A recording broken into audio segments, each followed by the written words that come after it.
السلام علیکم ورحمۃ اللہ وبرکاتہ۔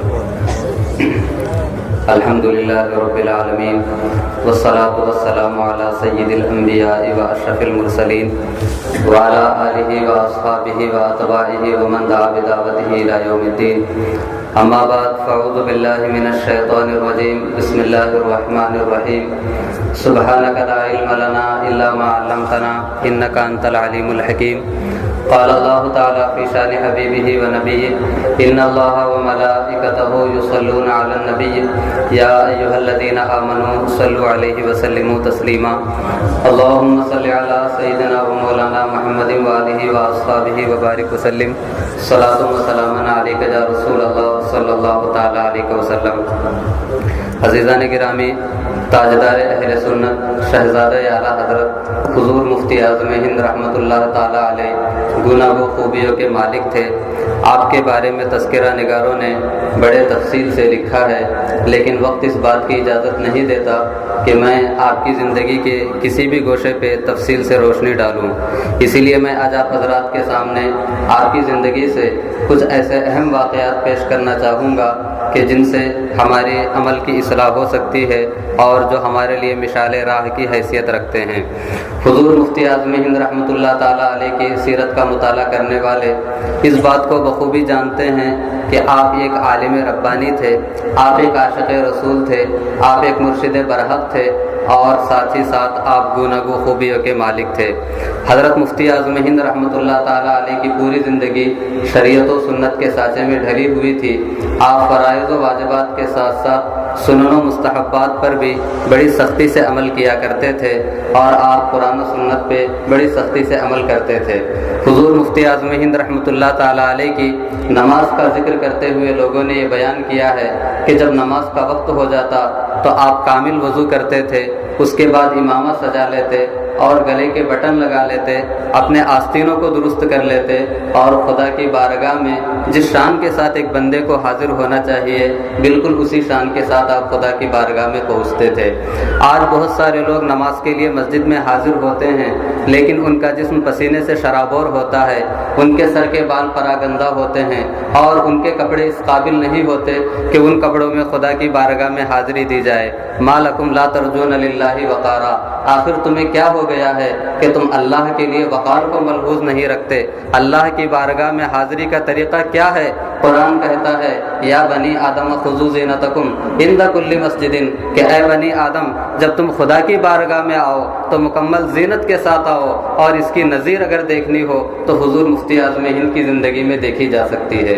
حضور مفتی اعظم ہند رحمۃ اللہ تعالی علیہ جب نماز کے لیے کھڑے ہوتے تھے تو مکمل خشوع و خضوع کے ساتھ، کامل انہماک کے ساتھ اور مکمل استغراق کے ساتھ نماز ادا کیا کرتے تھے، اور آپ کی نماز کو دیکھ کر کے یاد آ جاتا ہے کہ رب کائنات کا ارشاد ہے وقوموا للہ قانتین، کہ جب تم نماز ادا کرنے کے لیے کھڑے ہو جاؤ تو مکمل تابعداری کے ساتھ اور مکمل انقیاد کے ساتھ کھڑے ہو جاؤ۔ حضور مفتی اعظم ہند رحمۃ اللہ تعالی علیہ نماز پڑھتے تھے، اور پیرانہ سالی کے بارے میں لکھا ہے کہ آپ پیرانہ سالی میں بڑھاپے میں پہنچنے کے بعد اتنے کمزور ہو چکے تھے کہ بغیر کسی کے سہارے کے آپ مسجد میں نہیں جا پاتے تھے۔ لوگ آپ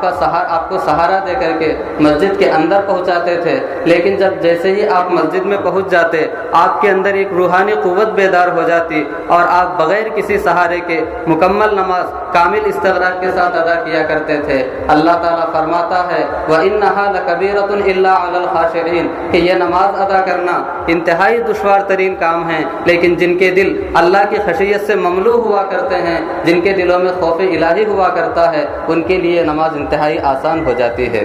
حضور مفتی اعظم ہند رحمۃ اللہ تعالی علیہ کے بارے میں کسی صاحب نے، علامہ قمر الزمان صاحب نے یہ واقعہ بیان فرمایا کہ ایک مرتبہ آپ نماز ادا کر رہے تھے اور سخت گرمی تھی، میں نے پیچھے سے پنکھا چلنا شروع کر دیا۔ حضور مفتی اعظم ہند نماز سے فارغ ہوئے، اس کے بعد کہنے لگے کہ میں اللہ کی بندگی کر رہا تھا، تم میری خدمت کر رہے تھے، بھلا یہ کیسے ہو سکتا ہے کہ یہ غلام اپنے آقا کی بارگاہ میں اس حال میں آئے کہ اس کے پیچھے چند لوگ خدمت کے لیے لگے ہوئے ہو۔ حضور مفتی اعظم ہند نے اس عمل کو انتہائی ناراضگی کے طور پہ دیکھا، اور یہ کیفیت میں سمجھتا ہوں کہ کسی بھی بندے کے اندر اسی وقت پیدا ہو سکتی ہے جبکہ اس کی نماز کی شان یہ ہو کہ ان تعبد اللہ کأنک تراہ فإن لم تکن تراہ فإنہ یراک۔ جب بندہ اس کیفیت کے ساتھ نماز ادا کرتا ہے تو پھر نماز کے حوالے سے اس کے دل میں اس طرح کے جذبات ہوا کرتے ہیں۔ اور حضور مفتی اعظم ہند رحمۃ اللہ تعالیٰ علیہ کی نماز کے حوالے سے میں نے یہ واقعات بیان فرمائے۔ اس طریقے سے حضور مفتی اعظم ہند کی زندگی پہ آپ غور کریں گے تو بہت سارے واقعات ملیں گے جو قرآن کریم کی مکمل ترجمانی کرتے ہوئے نظر آتے ہیں۔ حضور مفتی اعظم ہند رحمۃ اللہ تعالیٰ علیہ کے حوالے سے ایک واقعہ یہ بھی بیان کیا گیا ہے کہ تقسیم ہند کے موقع پر بہت سارے لوگوں نے آپ سے کہا تھا کہ حضور ملک کے حالات انتہائی خراب ہو چکے ہیں، آپ جس علاقے میں رہتے ہیں، جس محلے میں رہتے ہیں، اس محلے میں ہندوؤں کی اکثریت ہے، اگر آپ چند دنوں کے لیے جماعت کو ترک کر دیں، گھر ہی میں نماز ادا کر لیں، مسجد میں نہ جائے تو اس میں کیا حرج ہے؟ تو حضور مفتی اعظم ہند رحمۃ اللہ تعالیٰ علیہ نے غضب کا اظہار کرتے ہوئے فرمایا کہ مجھے کسی کا خوف نہیں ہے، میں اللہ کی بارگاہ میں جا کر مسجد میں جا کر کے اللہ کی بندگی کروں گا، اور کسی کا خوف مجھے اللہ کی بارگاہ میں جانے سے کبھی روک نہیں سکتا۔ اور قرآن پاک کہتا ہے کہ الا ان اولیاء اللہ لا خوف علیہم ولا هم يحزنون الذین آمنوا وكانوا يتقون۔ جو اللہ کے ولی ہوتے ہیں، جو اللہ کے محبوب ہوتے ہیں، ان کے دلوں میں کسی کا خوف نہیں ہوتا ہے، اگر خوف ہوتا ہے تو ایک رب ذوالجلال کا خوف ہوا کرتا ہے۔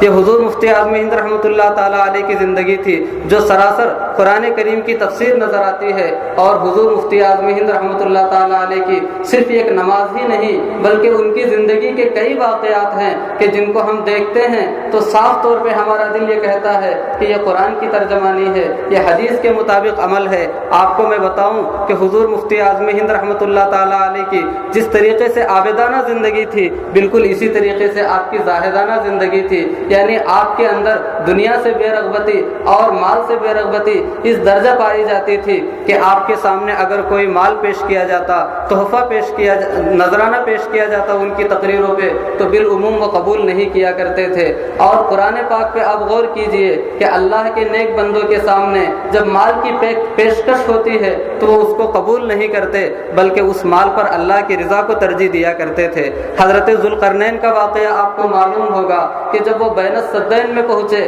تو وہاں کے لوگوں نے ان سے کہا کہ فَهَلْ نَجْعَلُ لَكَ خَرْجًا عَلَىٰ أَن تَجْعَلَ بَيْنَنَا وَبَيْنَهُمْ سَدًّا، کہ ہم آپ کے لیے مال کو اکٹھا کر دیں گے لیکن ہمارا مطالبہ یہ ہے کہ آپ ہمارے درمیان اور یاجوج ماجوج کی قوم کے درمیان ایک دیوار کھڑی کر دے۔ تو حضرت ذوالقرنین نے کہا کہ مَا مَكَّنِّي فِيهِ رَبِّي خَيْرٌ فَأَعِينُونِي بِقُوَّتِكُمْ، مجھے تمہارے مال کی کوئی ضرورت نہیں ہے، رب کائنات نے جو مال مجھے عطا فرمایا ہے وہی مال میرے لیے کافی ہے۔ حضور مفتی اعظم ہند کے زمانے میں نذرانے کے جو لفافے ہوا کرتے تھے عموماً 100 روپے کے ہوا کرتے تھے، 50 روپے کے ہوا کرتے تھے، تو آپ 100 روپے کے وہ نذرانے اور لفافے واپس لوٹا دیا کرتے تھے، اور اگر کبھی لوگوں کا اصرار ہوتا تو اس میں سے 5 روپے لوگوں کو خوش کرنے کے لیے رکھ لیتے اور باقی 95 روپے واپس کر دیا کرتے تھے۔ اور حضور مفتی اعظم ہند کے سامنے ایک مرتبہ ایک شخص آیا اور اس